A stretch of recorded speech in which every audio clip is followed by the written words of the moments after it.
اما حوا پہلی دلہن ہے اس کائنات کی، حضرت آدم علیہ السلام پہلے دلہا ہے اس کائنات کے، تو اس نکاح میں گواہ تو فرشتے ہیں، نکاح رب العزت نے پڑھا ہے، اور نکاح میں حق مہر ضروری ہوتا ہے۔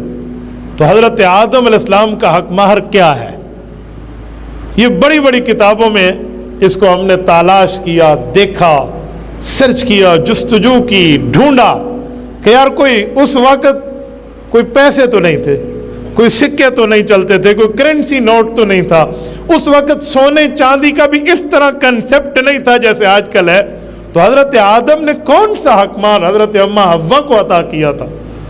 تو مجھے ایک ہی کتاب میں حوالہ ملا ہے، میں وہی آپ کے سامنے عرض کرتا ہوں، مجھے آج تک دوسرا حوالہ اس پہ نہیں ملا، ملے گا تو میں بتا دوں گا۔ امام عبد الرحمن سخاوی رحمۃ اللہ علیہ 902 ہجری میں فوت ہوئے ہیں، اب 1443 ہجری چل رہی ہے، یعنی آج سے تقریباً 550 سال پہلے کے آدمی ہیں۔ ان کی کتاب ہے القول البدی فی الصلاۃ علی الحبیب الشفیع۔ حضرت شیخ الحدیث مولانا محمد زکریا کاندھلوی رحمۃ اللہ علیہ اکثر اس کتاب کے حوالے ارجاد کتب فضائل میں ارشاد فرماتے ہیں، خصوصاً فضائل درود شریف میں۔ تو القول البدی میں وہ فرماتے ہیں کہ حضرت آدم علیہ السلام نے جب حق مہر حضرت اما حوا کو دیا تو رب کریم نے فرمایا، اے آدم، آپ کی نسل سے جو آخر الزمان پیغمبر حضرت محمد مصطفیٰ صلی اللہ علیہ وسلم تشریف لائیں گے، آپ ان پر 10 مرتبہ درود پاک کا تحفہ ابھی سے پڑھ لیں، آپ کی بیوی کا حق مہر ادا ہو گیا۔ آپ اندازہ لگائیں اس سے نکاح کی عظمت، حق مہر کی عظمت اور ہمارے پاک پیغمبر کی عظمت سمجھ آتی ہے۔ حضرت آدم علیہ السلام کا یہ رشتہ جنت سے چلا ہے اور دنیا تک رہا ہے اور قیامت تک رہے گا۔ اس وقت سے نکاح کا تصور آ رہا ہے، اور یہ نکاح اتنا مبارک ہے، اللہ نے تمام انبیاء کرام کا تقریباً نکاح فرمایا ہے، ماں سوائے حضرت یحییٰ علیہ السلام و حضرت عیسیٰ علیہ السلام۔ حضرت یحییٰ کی تو ایک تفصیل ہے، لیکن حضرت عیسیٰ علیہ السلام کو جب رب نے آسمانوں پر اٹھایا ہے، یہودی آئے پھانسی دینے کے لیے، اور اللہ رب العزت نے فیصلہ کیا کہ ان کو مکمل وصول کر کے بچانا ہے۔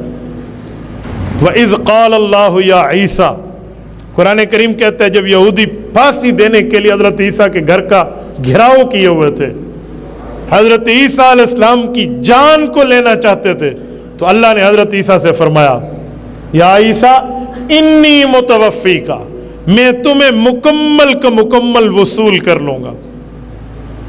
اگر ادھر مانا ہو نا کہ میں تمہیں وفات دوں گا جیسے غلط لوگ کرتے ہیں، تو پھر اس کا مطلب ہے کہ جو کام یہودی کرنے آئے ہوئے تھے وہ اللہ نے کر دیا، تو یہودیوں کا کام تو آسان ہو گیا۔ تو یہاں متوفی کا معنی مکمل وصول کروں گا، تو اللہ تو مجھے کیسے وصول کرے گا؟ فرمایا ورافعک الیہ، تو میں آسمانوں کی طرف اٹھا لوں گا۔ لفظی ترجمہ ہے اپنی طرف اٹھا لوں گا۔ تو اللہ کی طرف کون سی ہے؟ اللہ کی طرف کا کیا معنی؟ مفسرین نے لکھا ہے ای موضع لا یجری فیہ حکم غیر اللہ، اللہ کی طرف کا معنی رب کریم حضرت عیسیٰ کو ایسی جگہ اٹھائیں گے جہاں صرف اللہ کا حکم چلتا ہے۔ آسمان، دنیا میں تو کئی حکم لوگوں کے چل جاتے ہیں، تو فرمایا میں تجھے ایسے اٹھا لوں گا۔ حضرت عیسیٰ کو جب رب نے اٹھایا اور وہ چوتھے آسمان پر تشریف لے گئے، آج تک حضرت عیسیٰ کی شادی نہیں ہے۔ تو حضرت عیسیٰ علیہ السلام تو کنوارے پیغمبر ہیں، ان کی شادی کیسے ہوگی؟ اب سنیں، ہمارے پاک پیغمبر صلی اللہ علیہ وسلم نے ارشاد فرمایا، مسند ابی یعلا میں حضرت ابو ہریرہ رضی اللہ عنہ کی صحیح حدیث موجود ہے، فرمایا لینزلن ابن مریم فیکم، کہ لوگو قیامت سے پہلے حضرت عیسیٰ علیہ السلام تمہارے ہاں نازل ہوں گے۔ اس کی کئی وجہ، یہودیت سے قتال ہے، نصرانیت کو ختم کرنا ہے، امام مہدی کا تعاون کرنا ہے، خلافت قائم کرنی ہے، جزیہ موقوف کرنا ہے، حج کرنا ہے، عمرہ کرنا ہے، رسول اللہ کی قبر اطہر پہ جا کے صلاۃ والسلام پڑھنا ہے، حضور علیہ السلام نے جواب دینا ہے، دجال کو قتل کرنا ہے، کئی وجہ ہیں جو حدیث میں ہیں، لیکن جو وجہ میں دینے لگا ہوں نا آج کی گفتگو میں وہ سمجھیے۔ حضور علیہ السلام نے فرمایا یتزوج ویولد فرمایا ان کی شادی ہوگی بنو کلب خاندان میں، اور اس شادی سے حضرت عیسیٰ علیہ السلام کی اولاد بھی ہوگی۔ دیکھیں جہاں اور وجوہات ہیں حضرت عیسیٰ کے نزول کے، وہاں ایک وجہ ان کی شادی بھی ہے، ایک وجہ ان کا نکاح بھی ہے، ایک وجہ ان کی حضرت عیسیٰ کو دلہا بنانا بھی ہے۔ تو اندازہ لگائیں شادی اتنا مبارک کام ہے کہ اگر گویا بندہ آسمانوں پر بھی چلا جائے نا تو رب اسے نیچے بھیجتے ہیں، جاؤ شادی کر لو۔ اچھا میں اس شادی پر ایک بات مزید عرض کرتا ہوں۔ شادی میں ہر جگہ رب کریم نے حق مہر کے معاملات طے فرمائے ہیں۔ حضرت موسیٰ علیہ السلام کی جو شادی ہوئی ہے نا، سیدہ صفورہ رضی اللہ تعالی عنہ حضرت موسیٰ علیہ السلام کی اہلیہ ہے۔ حضرت صفورہ بنت شعیب، حضرت شعیب علیہ السلام وقت کے پیغمبر کی بیٹی ہیں۔ حضرت موسیٰ علیہ السلام کی بیوی کا نام سیدہ صفورہ ہے۔ فقال لأہلہم کثوا انی آنست نارا، جیسے قرآن میں ہے نا کہ اپنے گھر والوں کا آپ یہاں ٹھہرو میں وہاں سے آگ لاتا ہوں، وہ آگ نہیں تھی، رب کی تجلی تھی، تو حضرت صفورہ ہیں۔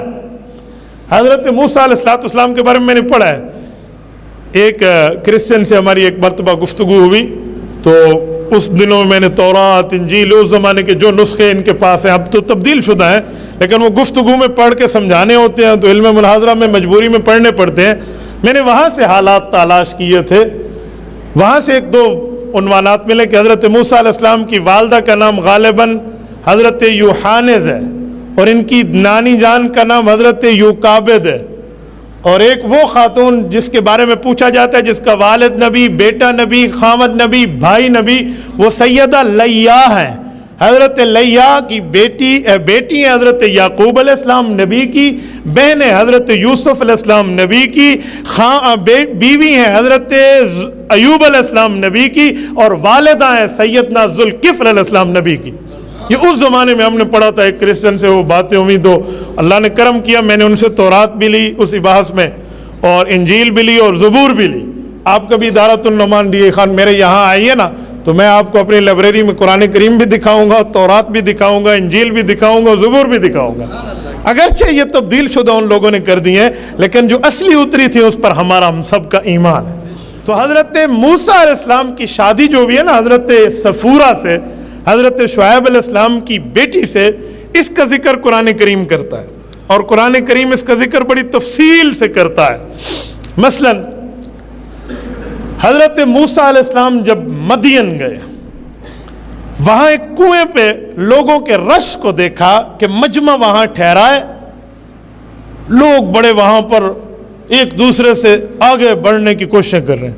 اجی کیا مسئلہ ہے؟ تو رش سے تو سمجھ نہ آیا، دو بچیاں ہیں نوجوان، دو شیزہ، وہ اپنی اپنی بکریوں کو پکڑ کے ایک سائڈ پہ ٹھہری ہیں۔ کہا کیا مسئلہ ہے تمہیں اور ان کو؟ کہا جی پانی پلایا جا رہا ہے، یہ کنواں ہے یا چشمہ ہے جو بھی تھا، اپنے جانوروں کو۔ کہا تم پلاؤ؟ کہا حتیٰ یصدر الرعاء، یہ ہٹ جائیں گے پھر ہم پلائیں گے۔ اتفاق، مجمع نے جاتے ہوئے ان بچیوں کا خیال نہیں کیا جو وقت کے پیغمبر کی بیٹیاں تھیں، اور اتنا بڑا پتھر جو 4 5 10 بندے مل کے ہٹاتے تھے نا اس چشمے سے، وہ اس پہ رکھتے اور گئے پانی اپنا پلا کے، چل میرا بھائی۔ اب یہ تو بہت پریشان ہو گئے۔ تو حضرت موسیٰ علیہ السلام نے جب بات کی تو کہا وابونا شیخ کبیر، کہ ہمارے والد تو بہت بزرگ ہیں اور ہم بچیاں ہی ہیں یہ کام کرتی ہیں، آج انہیں ہٹا دیا۔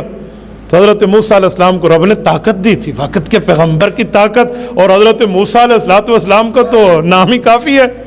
ایک ہی جھٹکے سے اس پتھر کو ہٹایا اور کہا جی پانی پلا دیجئے، انہیں پانی پلایا اور یہ بچیاں چلی گئیں۔ اور انہیں والد کو جا کر جب بتایا نا تو وہ بھی صاحب وحی نبی ہیں، حضرت موسیٰ علیہ السلام بھی صاحب تورات نبی ہیں، تو کہا جاؤ بلا لو۔ ان میں ایک بچی حضرت موسیٰ علیہ السلام کو بلانے آئی، کہا میرا والد آپ کو بلاتا ہے۔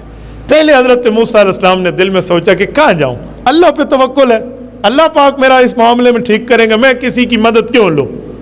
اور پھر خیال آیا کہ جو بلایا جا رہا ہے یہی تو سبب پیدا کیا اللہ نے دنیا میں، تو وہ ان کے ساتھ چل پڑے۔ اب دیکھیں نا حضرت موسیٰ علیہ السلام کا حیا، اللہ اکبر۔ بچی کو کہا کہ آپ چلو مجھے راستہ گھر کا دکھاؤ، راہبر آپ ضرور ہو لیکن آپ خاتون ہو، نامحرم ہو، پیچھے چلنا میں آگے چلوں گا۔ تو اشارے سے دائیں بائیں مجھے بتاتی جانا اور میں چلتا جاؤں گا، تو آگے نہ چلنا۔ تمشی علی استحیا، قرآن کہتے ہیں وہ خاتون حیا کی ترتیب پر چلتی تھی۔ ہمارے علماء کرام جو پردہ اور حیا اور عزت اور احترام کی بات کرتے ہیں نا، کہ خاتون کو مردوں کے رش میں نہیں چلنا چاہیے، خاتون کو حیا کے ساتھ چلنا چاہیے، خاتون کو باپردہ ہو کر چلنا چاہیے، خاتون کو اپنی عزت کا دفاع کرنا چاہیے، خاتون کو ماحول کے ساتھ نہیں بلکہ اسلام کو لے کر چلنا چاہیے۔ یہ یہاں سے دلیل لیتے ہیں کہ حضرت موسیٰ علیہ السلام نے کس طرز پہ ترتیب رکھی ہے، اور قرآن نے تمشی علی استحیا کی بات کی۔ حضرت موسیٰ علیہ السلام گئے، حضرت شعیب علیہ السلام سے ملاقات ہوئی، بات ہوئی، گفتگو ہوئی، ساری بات جب ہو گئی تو انہوں نے فرمایا بس آپ امن میں ہیں، آپ فرعونیوں سے نجات پا کے آ گئے، کوئی نہیں مسئلہ، آپ بے فکر رہیے، آپ میرے پاس یہاں رہیے۔ انی ان کے حق احد ابنتی ہاتین، کہا میری 2 بیٹیاں ہیں، ان میں سے ایک کی شادی آپ سے کروں گا۔ یہ قرآن کریم ذکر کر رہا ہے، تفصیلی ذکر ہے حضرت موسیٰ علیہ السلام کی شادی کا، کہ جی میں نے شادی آپ سے کرنی ہے۔ اب حق مہر، میں نے کہا نا جی حق مہر ہر جگہ طے ہے، حق مہر کیا ہے؟ تو فرمایا حق مہر کی بات ہم طے کرتے ہیں۔ کیا؟ یہ میری بکریاں ہیں، اس کی خدمت آپ کے ذمے ہے۔ کتنا عرصہ؟ کہا جی 8 سال۔ فَإِنْ أَتْمَمْتَ عَشْرًا فَمِنْ عِنْدِكَ، 10 سال پورا کر دے تو، یعنی 8 طے ہے، 10 کا اختیار ہے، ایک کمپلسری ہے اور ایک الیکٹیو ہے، آپ کی مرضی ہے وہ کریں یا نہ کریں۔ لیکن حضرت موسیٰ علیہ السلام نے 10 سال ترتیب پوری کی، ٹھیک ہے، اور آخر میں نکاح ہوا، شادی ہوئی، اپنی بیوی کو لے کر چلے ہیں کہ کوہ طور پہ جا کر اعلان نبوت مل گیا ہے۔